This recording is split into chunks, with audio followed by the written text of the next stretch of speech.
Coming up on Mountain News this morning, people across Kentucky saw storms Sunday night, but Richmond was hit particularly hard by wind and hail. And Haydn is trying to revitalize the community by bringing more visitors to the town. Stay tuned to find out the plans. Dedicated to Eastern and Southern Kentucky, this is WYMT Mountain News This Morning. Good morning, I'm Olivia Calfee. The time is 6 a.m. on June 27th. Let's check in with Brandon Robinson for a look at your forecast this morning.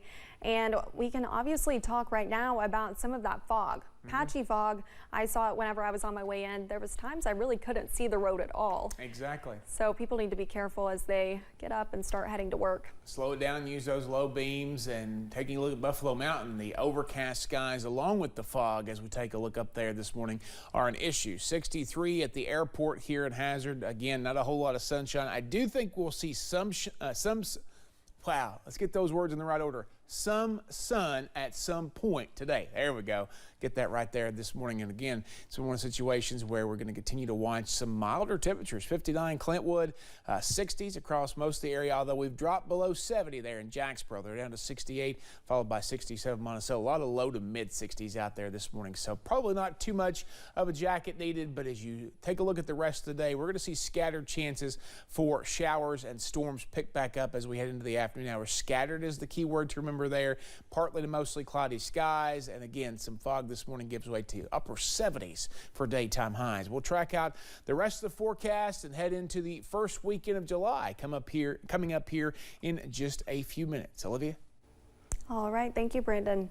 Severe storms pounded Kentucky Sunday. The National Weather Service says winds up to 110 miles per hour caused widespread damage in Madison County.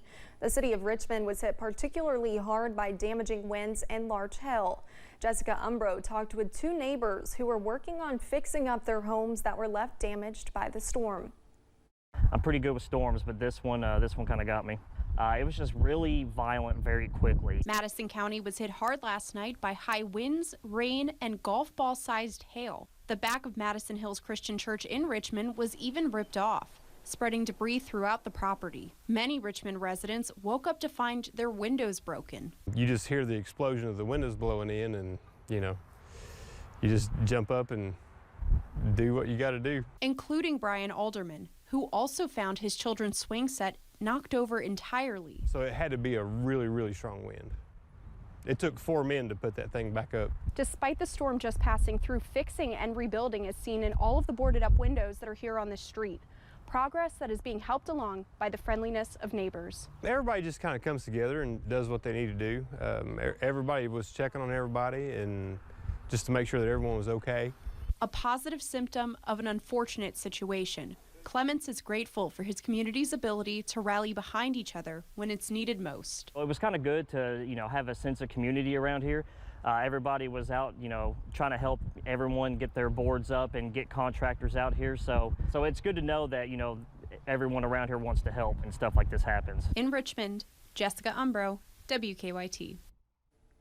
At last check, there were still hundreds of people without power here in eastern Kentucky. The storms impacted businesses as well as people's home. Nathan Smith says he has run a fireworks tent in Madison County for the last 17 years. He says he was in that tent when the storm took a dangerous turn, saying he made a break for his car, getting hit by golf ball-sized hail along the way. He stayed with the tent, but he says his business took a big hit. Yeah, it's going to be a big hit. I've probably lost about $35,000 in fireworks. There were many other businesses, homes, and even churches also damaged by those storms in Madison County alone. The storm caused damage to several parts of Eastern Kentucky University. The outfield low fence at the university's baseball stadium was knocked over by strong winds. The university's Meadowbrook Farm also saw some damage. Wind damaged 4 structures at the farm. 10 to 15 large trees were damaged. While many like Nathan Smith are cleaning up from Sunday's storms, officials with emergency management say you should start preparing now for the next time severe weather hits. Officials say have a plan for where you will go, whether it is an interior room to protect from damaging winds, tornado threats, or hail damage, or a higher ground area to protect from flooding. They say knowing where to go could keep you and your loved ones safe. The 8th annual Love Loud is happening this week in Pike County. Churches from all around have joined forces for a summer of service. Some working on landscaping, some washing cars, others doing different service projects throughout the county, all for free.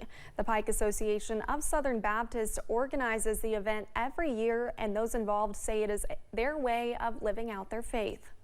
The book of James tells us not to just be hearers of the word only, but also doers of the word, and that's what we want to do.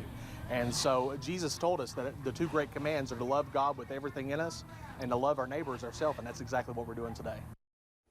The work continues through the week. The students say they look forward to seeing how they can serve the communities.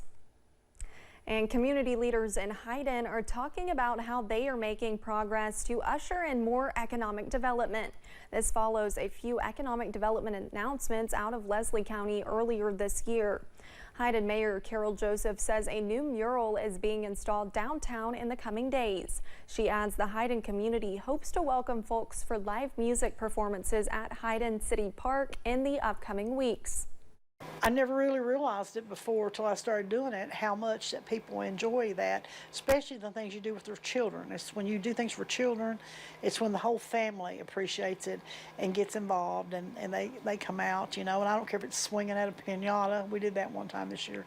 And, or, you know, doing the twist, whatever it is, you know, we may feel silly, but the kids don't. They remember things like that. The next event happening in Haydn is the 4th of July free concert in the park this Friday at 6 p.m. Musical guests include the Moran Brothers and the Dean Osborne Band. Governor Andy Beshear's staff says state leaders have secured more than $1 billion to build out more high-speed internet service in the Commonwealth. It is part of a $42 billion federal program. The Kentucky Office of Broadband Development says the money will be deployed beginning early next year. State experts estimate there are about 258,000 locations in Kentucky which have no internet access at all. Honor Flight Bluegrass is working to fill their next flight with World War II and Korean War veterans. A free trip taking veterans to the memorials built in honor of their sacrifice and bravery. As Kimberly Kiki shares, the deadline to apply for the trip is approaching soon. These war memorials in Washington, D.C. tell the story of sacrifice, faith, and courage. So many veterans experience the chapter of that story firsthand. Honor Flight Bluegrass giving veterans the trip of a lifetime to our nation's capital. The all-volunteer nonprofits looking for World War II and Korean War veterans to attend their next flight on September 5th. We'll hear veterans say this is one of the best days of their life, other than getting married or having children. It's an action-packed day beginning early on. The flight takes off from Louisville and then heads to Washington, D.C., where veterans get to visit the memorials built in their honor. And the deadline to apply for that next flight is July 1st. If you're either World War II or Korea and you want to go, get in touch with us ASAP. And we'll get you, we've saved seats on the September 5th flight. Toki's been on more than a dozen honor flights and now helping to lead them. Amongst his favorite part, celebrating the veterans' return home. You come up to the terminal and we have a couple thousand people there that want to shake your hand and welcome you back home from the service, for your service. Kimberly Kegi, WSAZ News Channel 3, Louisville. The trip is free to all veterans, but Korean War and World War II veterans will be given priority.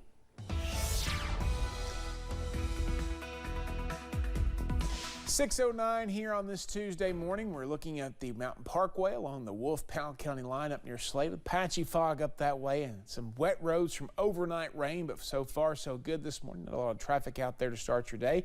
Temperatures on the milder side, 59 in Clintwood to 68 in Jacksboro down in East Tennessee. Everybody kind of in the low to mid 60s out there this morning. Just a couple of upper 50s in spots. 78 this afternoon, heading slowly up as we see a mix of sunshine and clouds, probably more clouds a little bit this morning than some sunshine this afternoon, and spotty chances for showers and storms starting around lunchtime and just after as we head deeper into the daytime hours. Olivia? Thank you, Brandon, and thanks for joining Mountain News this morning. More news is on the way. Coming up next, FBI Director Christopher Wray is being called in to testify in Congress next month. Find out what he might say when we return.